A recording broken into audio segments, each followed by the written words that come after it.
मित्रांनो, स्कॅम बघा. आमच्या एका पार्टनरला स्थळ आलं, मुलीचा फोटो एक नंबर पाठवला.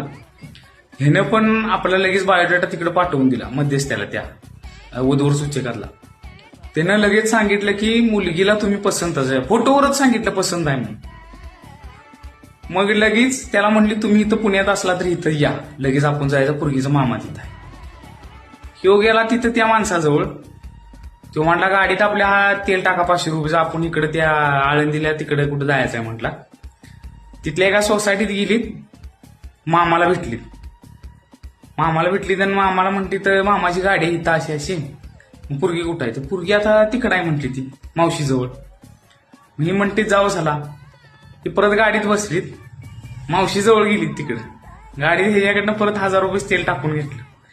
हे बी खुल्लाला होता का तर पोरगी चांगली आहे म्हणून.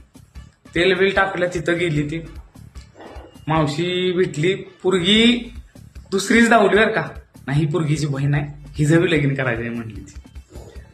आता झाला विषय कसा, ती पोरगी कालच गावाला गेली म्हणते. आता तुमच्यात कम्युनिकेशन पाहिजे होतं का नाही इथं, की बाबा पोरगी गावाला गेली. काय नाही, बरं असू दे. ती पोरगी बघा, ती पोरगी साडी बिडी घालून आली, बघितलं, झालं, आलाय.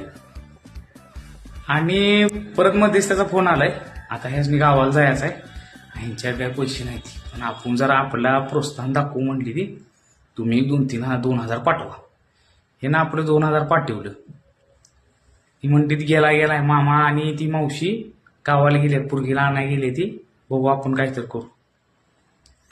झाड आता संध्याकाळी फोन आला या की नाही, पोरगीला आम्ही तुमचा फोटो दावला, पोरगीच नाही म्हणायला लागली. आता काय करायचं? ह्या असला स्कॅम सगळ्या पुण्यात व्हायला लागलाय, त्यामुळे सगळ्यांनी जरा सावधान राहा. प्रत्यक्ष शहानिशा करा आणि मगच या वधूवर सूचक केंद्र असतील स्थळात ह्यात थोडा भाग घ्या, नाहीतर घेऊ नका.